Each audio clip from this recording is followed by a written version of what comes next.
Good afternoon and good evening. Welcome to an exclusive webinar on Big Data Fundamentals, only available to our Edvanza community. Nice to have all of you here today.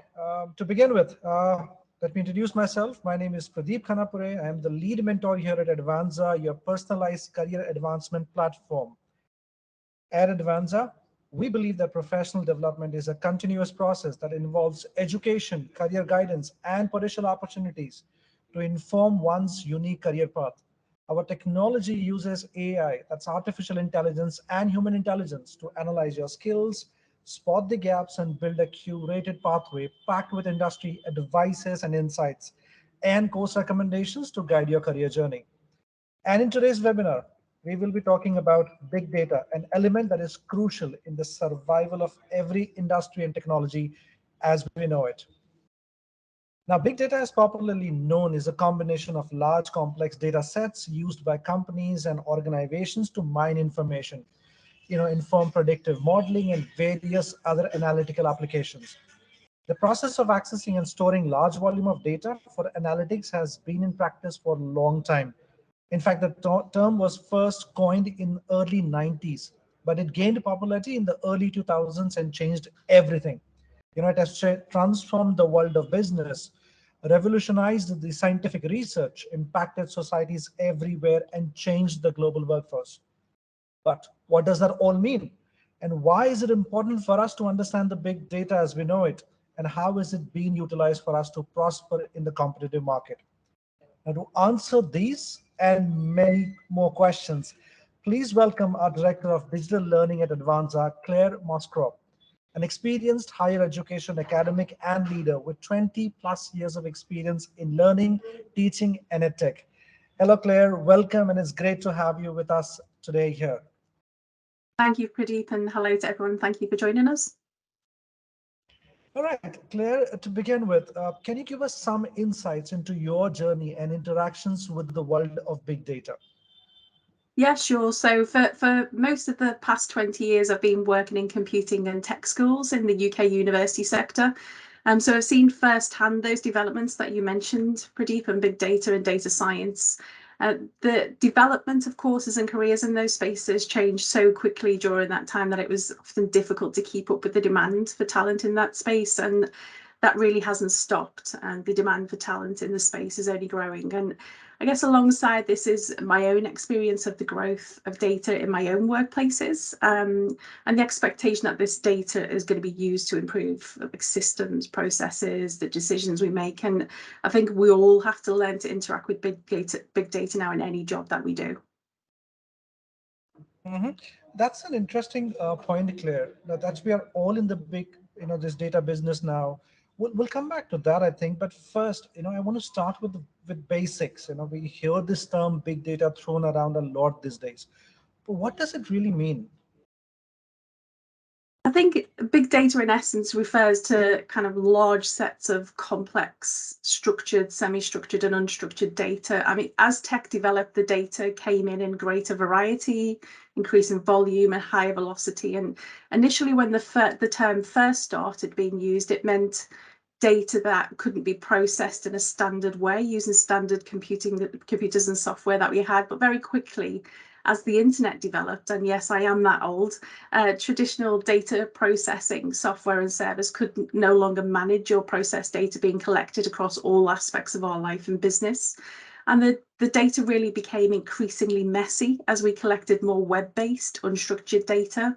And then came along things such as the Internet of Things, which added more and different types of data, such as sensor data, location data, and so on. So really, it was this exponential growth in data and the methods to manage it that coined that term, big data. I think, luckily, thanks to these technological advancements, these massive volumes of data are now used to address business problems we wouldn't have been able to tackle before. So it has introduced transformative methods in the way that business is conducted. Mm-hmm. I agree with you, Claire. Looking at the phase of how big data has transformed over the last few decades, it reminds me of an article, published by Harvard Business Review, and this was about a decade back again, with Thomas Redman, also known as the Data Doc, and the president of the Data Quality Solutions, said, And I quote his words: slowly but steadily, data are forcing their way into every nook and cranny of every industry, company, and job. Managers who aren't data savvy, who can't conduct business analysis, interpret more complex ones, and interact with data scientists are already at a disadvantage. Companies without a large and growing cadre of data savvy managers are similarly disadvantaged. Now, fast forward today, big data initiatives were rated as extremely important to 93% of the companies, leveraging our big data analytic solutions, helping organizations to unlock the strategic values and take full advantage of their assets. Companies are using big data to know what their customers want, who are their best customers, why people choose different products. And the more a company knows about its customer, the more competitive it becomes. So much has changed drastically in the industry.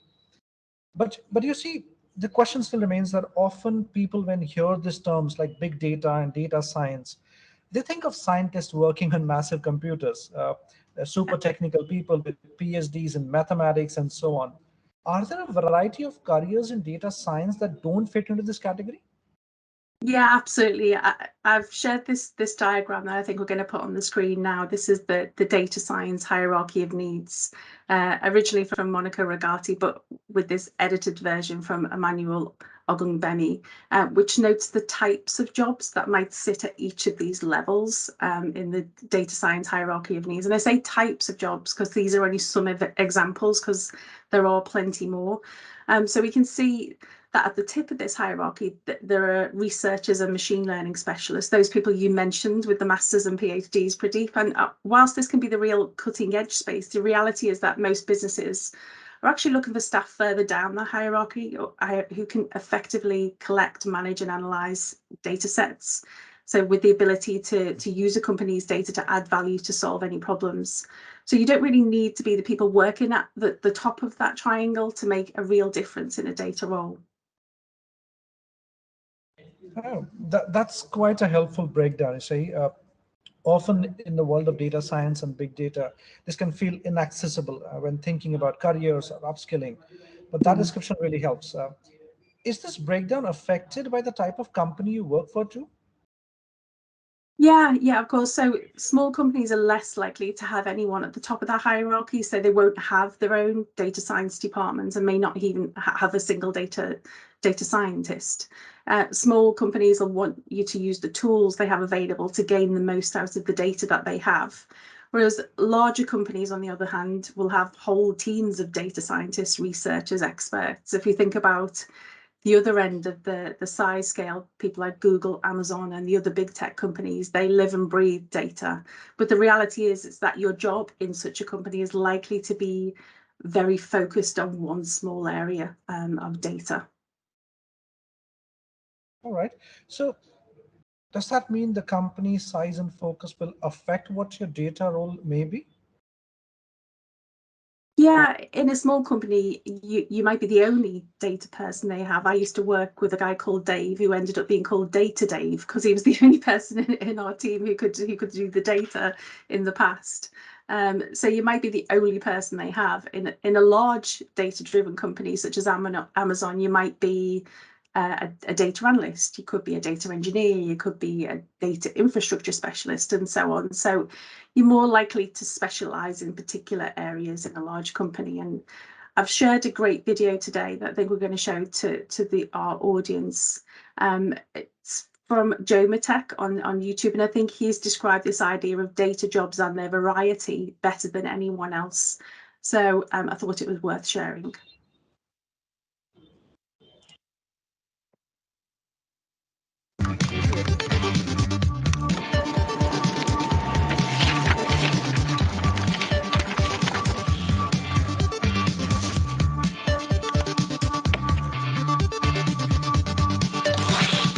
So this is a very useful chart that tells you the needs of data science. Now, it's pretty obvious, but sometimes we kind of forget about it.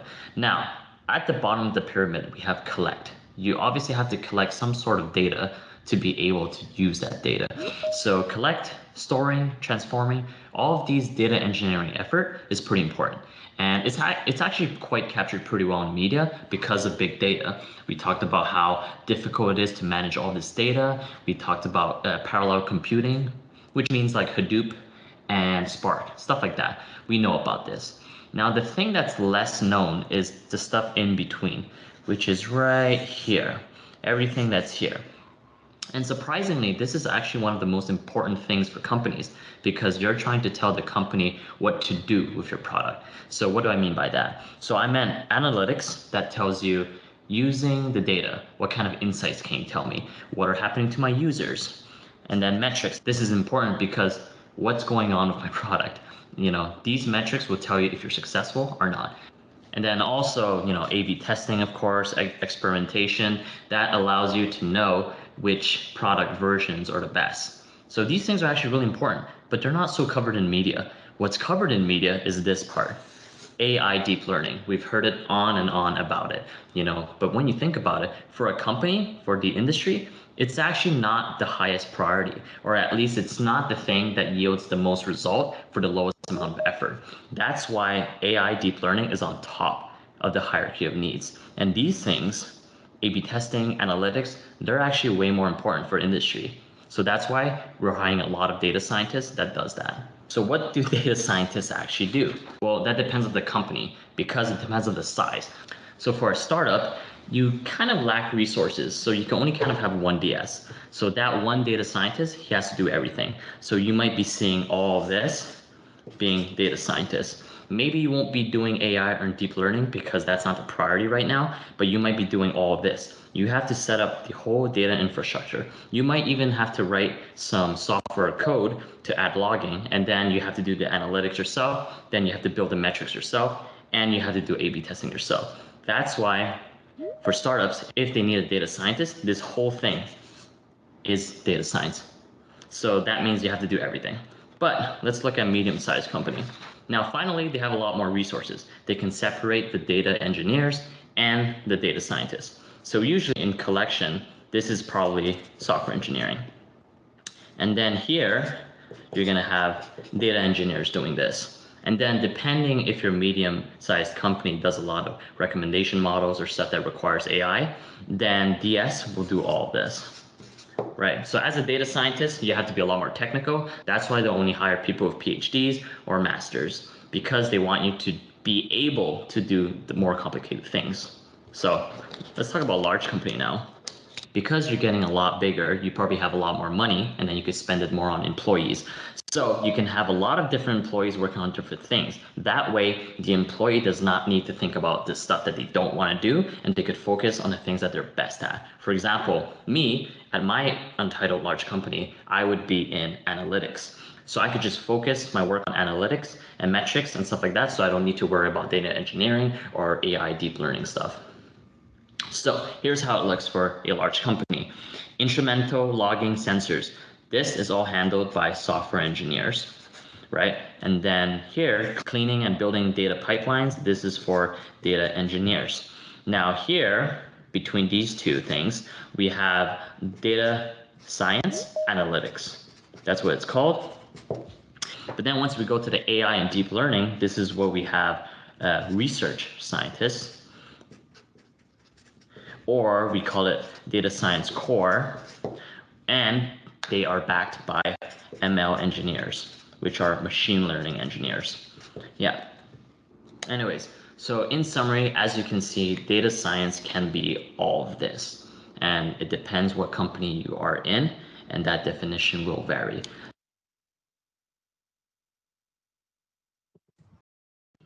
And I hope our participants loved the explanation by Jonathan Ma. He's popular on YouTube as Joma Tech.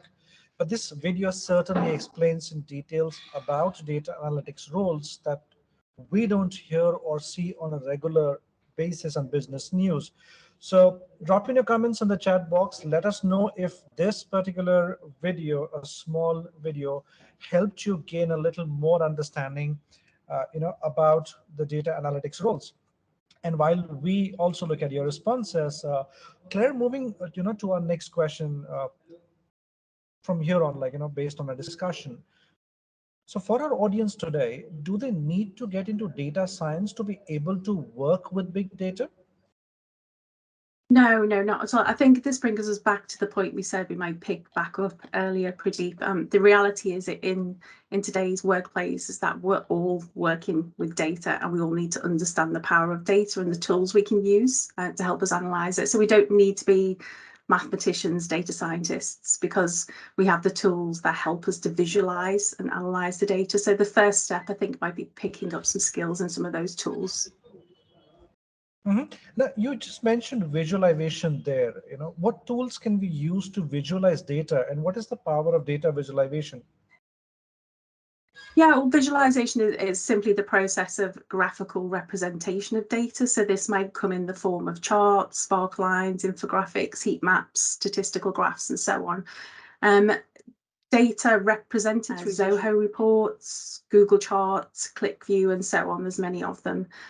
Tableau and Power BI are ones that I personally have seen, and it's important to say that companies who choose specific data visualization tools often will have in-house training to get staff up to speed. So often you don't have to worry about that. However, you can get ahead of the pack by skilling up on those tools too, which might give you the edge if you have this on your CV. Wow, this is getting interesting, isn't it, folks? Now, before we proceed further, a quick question for our participants here. How many of you already feeling excited about getting into data analytics industry if you're not a part of it? So quick responses would really appreciate. Just say I in the chat box right now if you're feeling excited about getting in the data analytics industry. So let's see how many of our participants we really appreciate you typing in the comments. That's quite interesting, like beyond more than 10, I guess, so far, but that's good. Now, this also, just reminds me, Claire, we had one of this discussion with our team members, and we have a data scientist in our team, and we asked him about the future of data analytics, where he shared some interesting insights with us, and we would like to share that with our participants here. And he said, Pradeep, in case you're wondering if the data bubble will also burst, here are the few things that may surprise you. The world as we know today is going through an era of data explosion. Every day, there are about 3.5 billion Google searches globally.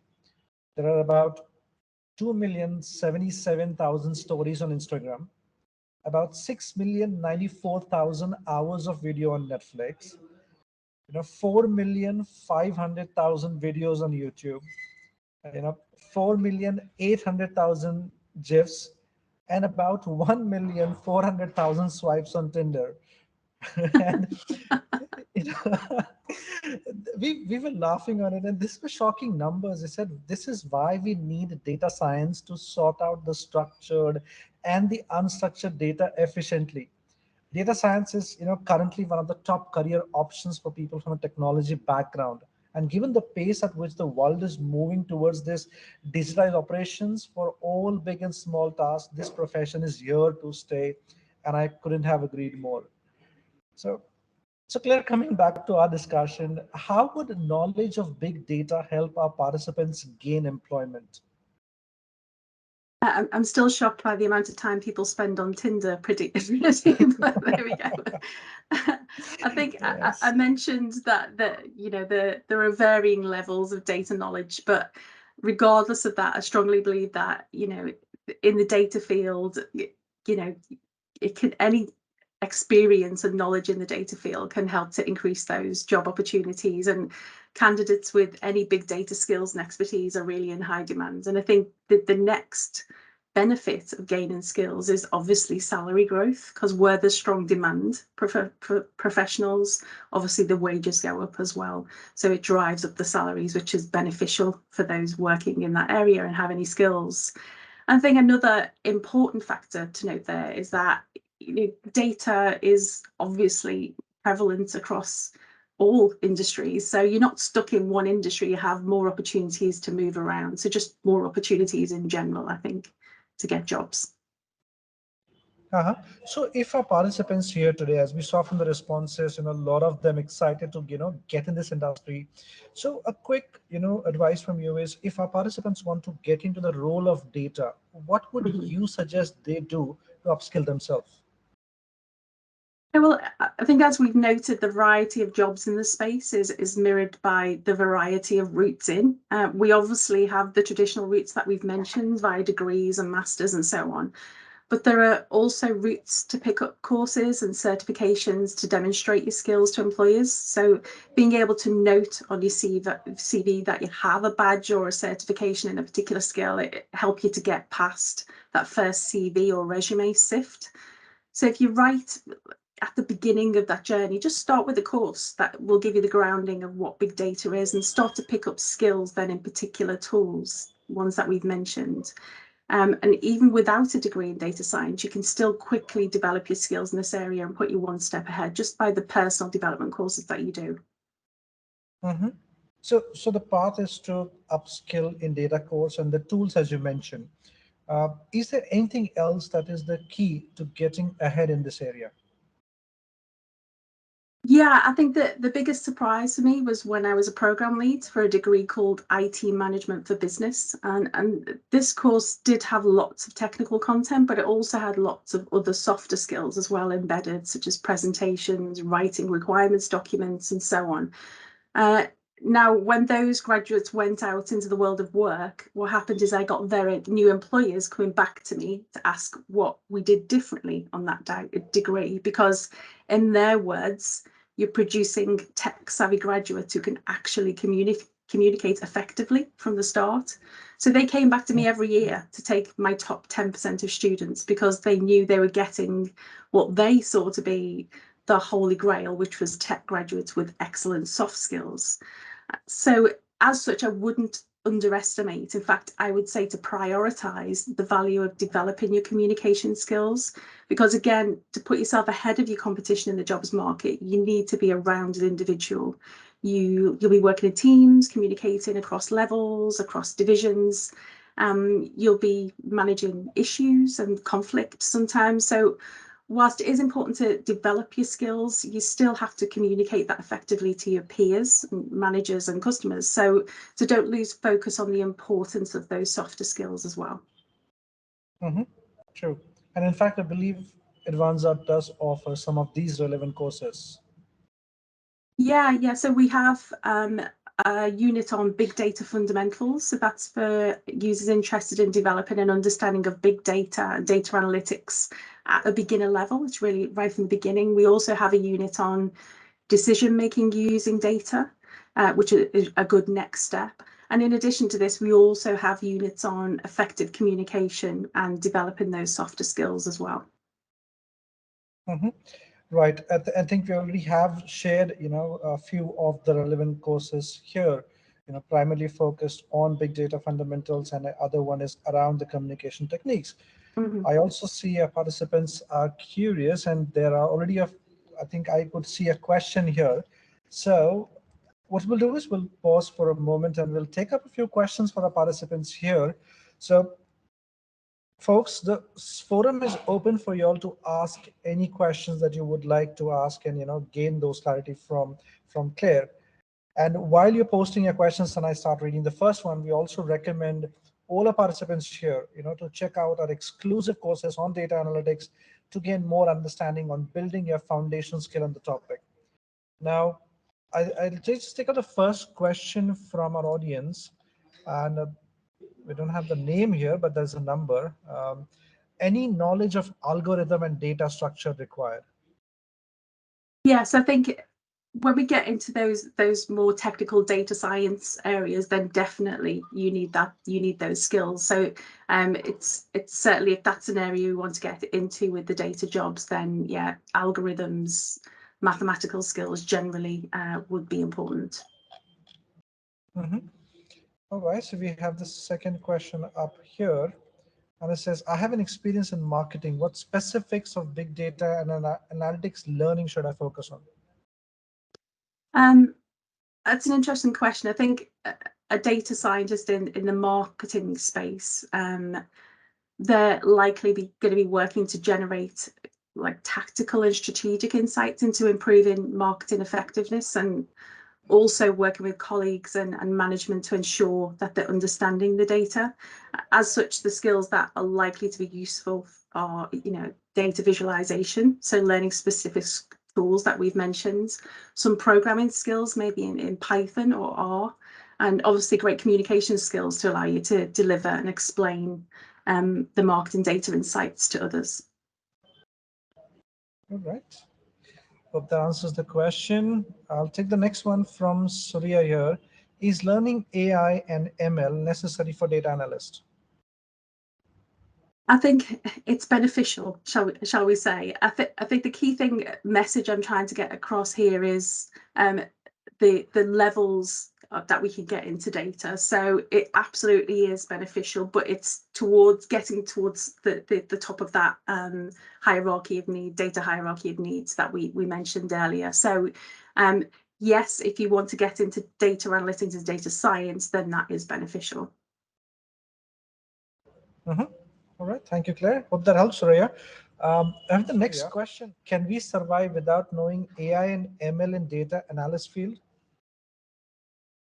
I think survive is a big question there. I think, again, go back to the answer that I gave before. You can get into the field and build those skills whilst in the field.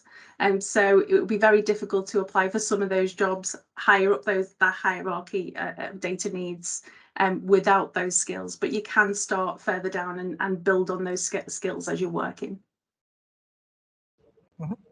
Sorry, I hope that helps. I'll take the next one again. Will Industry 4.0 increase big data scopes? Yes, I think it's you know, it's like we'll see rapid changes in technology and industries and everything. So it's going to be driven by big data, I'd say. So absolutely, it will. All right. So Anthony has completed his question. So I'll read that again. For non-technical background to enter big data, what skills in programming and data I should learn first? Okay, I would start with Python myself. Python, if you do that, some database skills, so SQL. There's lots of different ways. Again, depending on the type of job you want, you could just start with those data visualization tools and really get into the detail of how to use them to the benefit of any company that you work for. So probably the least technical route in is to start by learning those data visualization tools. And then you can start to learn some programming on top of that and any other skills. So you really can incrementally build those skills, but you really need to look at the types of jobs you're interested in to decide where you want to start with that skills development. So if you want to get into really the data science side of it, you really, with no skills at all in that area, you'd want to start with something like programming in Python or R to start to develop those skills so you can get into the higher level of the technical stuff. All right, great. Hope that helps, Anthony.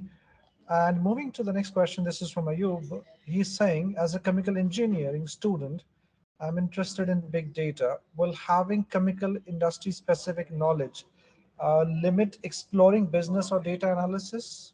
How should I orient myself towards more towards analytics job? That's a smart one. Yeah, I think I don't think having experience outside of a data in any field would limit your opportunities. It's all experience. And as we've mentioned, we're all in the data business now. So I would start again with just some of the standard skills that I've just mentioned, and Python programming and SQL and so on, just to upskill in those first areas to take those first steps. So no, I don't think it would limit you in any way. All right, interesting. All right. Again, we are open, guys, for any question that you would like to ask. Feel free, and Claire would be happy to address them. And if I may add, anything from a soft skills perspective, I would do that looking at the questions. Now, taking up Oscar's question here, where can I get industry projects to learn and apply except GitHub? Except I feel like there's some experience there that we're not being shared. I think you can get lots of work, voluntary work, if you've got the skills there. If you do have some data skills and you want to test them out, some voluntary work, you know, approaching businesses with your skills to say that you want experience is a good way in.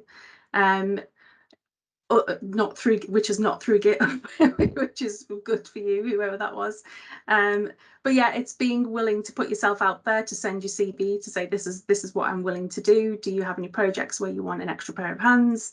People will generally, you know, snap it up. And whilst it's unpaid work, it's a great way to get some experience on your CV as well. All right, thank you, Oscar. Hope that helps. Folks, do let us know in the comment section for the answer that you're receiving.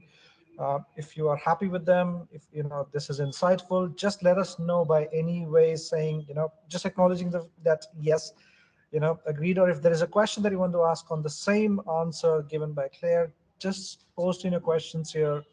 That would help us understand if this is like value add to you. Now we'll take up the next question here from Joseph, and he says, can a psychologist move into data analyst career, and which area will be best suited for a psychologist? That's like very specific, you know. That is very specific. Yeah, it's very specific, but I feel that's very similar to marketing as well, because depending on what you know, area of psychology you've been in, often there's lots of data skills there anyway in that field. But again, it's very much dependent on where Joseph would want to go with that. Do you want to get straight into data science, or do you want to be able to analyze data sets? So the answer to those questions is depending on the answer of the skills you should get. Again, going back to lower level, understanding data structures, through to visualization, through to learning how to program, and then up to machine learning and so on. So I think the answer that I want to say to anyone who's in any different industry who's interested in data is you can move out from any industry to start using data and to gain data skills.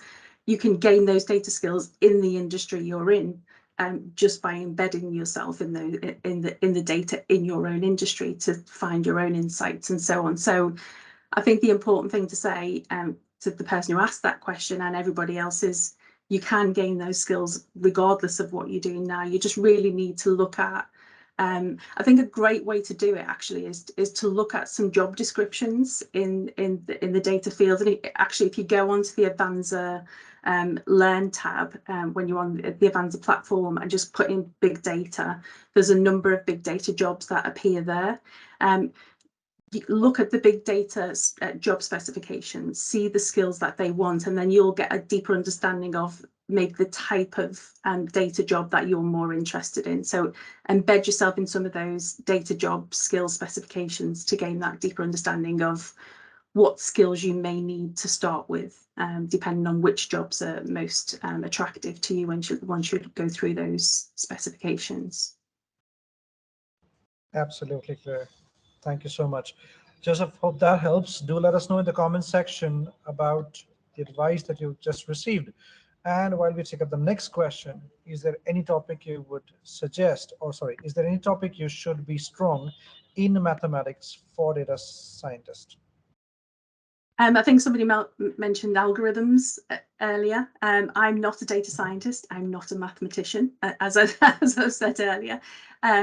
So I can't give the more technical answer to that, I'm afraid. Yes, if I may add, you know, like you suggested some time back, you know, the course that we are offering on Edvanza platform will give an overview of, you know, how the entire industry functions, you know, all the areas, you know, the plus, minus, what are the skill sets required. Maybe start there. And once you have an understanding of, okay, this is how the whole industry is, see where you want to excel into. And if that's an area you decided on, look at what skill set is required, and then you can go for specializations. That would be my take on that. All right, here comes the next question. What are the mathematical skills need for TA other than statistics? All right.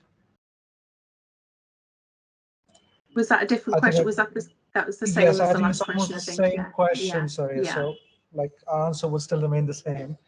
All right. Happy to take up a few more questions here. And we should say as well, Pradeep, if people sometimes people are a little bit reticent to put questions in a live webinar. So if you want to add questions at the end, we're happy to answer them and send answers back to you. So if you don't want to be in a live webinar asking a question because it's a bit scary, then do take the opportunity to still post your question before you leave the session, and we'll do what we can to share answers as well. Absolutely. I think that would be a fair deal as well here. I remember when I used to, attend those webinars or any kind of programs, I used to be the mute spectator, just, have all the questions written and I just park it with me. So I could relate it. It's similar. Yeah, it's similar to being in a lecture, isn't it, Pradeep? When I used to lecture, yes. Nobody would ask a question, but as soon as the session finished, everybody wanted to ask me a question. So it's a similar concept. Yes, absolutely. So you heard Claire, guys. What you could do is you can start parking your questions. You can message it to us directly also. We'll collate all the questions and we'll be happy to answer them as we progress. And while I don't see too much of questions coming in, this, Claire, I would say this brings us to the end of the conversation here on demystifying the big data fundamentals. And to our participants here, we believe the session was a value add to you. We do recommend, again, as I said, we do recommend you to enroll in a data analytics course where you will be able to develop your understanding of the main concepts, understand the theories and the challenges and the analysis of big data to a real case study. This will also allow you to grasp the power of big data as a key tool to providing meaningful solutions to contemporary business problems. Again, also, if you have any career related queries, you're not being able to ask anything, you couldn't ask anything today, it's fair. You can always connect back, have a one-to-one discussion for anything regarding your career, whether it is your interviews, your career queries. Connect with our career advisors for a 30 minutes complimentary one-to-one session. And in the discussion, get clarity on the roadmap. We have so many users connecting with us for a one-to-one session, and we're really proud and happy to announce that they are getting the kind of clarity on their journey. So do not hesitate, just connect with us. It's a purely one-to-one sessions. So there's just you and the career advisors. And also at the same time, you can write your queries to us at support@edvanza.com. And we look forward for your participations in our upcoming webinars as well. So do watch out for our email correspondence about the next event and also for our exclusive Ask Me Anything session with me, your lead mentor at Edvanza. Please follow us on our social media handles on Instagram, LinkedIn, and Facebook, and our YouTube channels to know more about our offerings and career guidance solutions. Claire, thank you once again for your time and knowledge transfer today. We look forward to having yet another insightful discussion with you soon. Thank you, everyone. Right, and thank you everyone for your participations. We loved having you here. We'd love to see you again. This is Team Edvanza signing off. Have a pleasant week ahead. Thank you.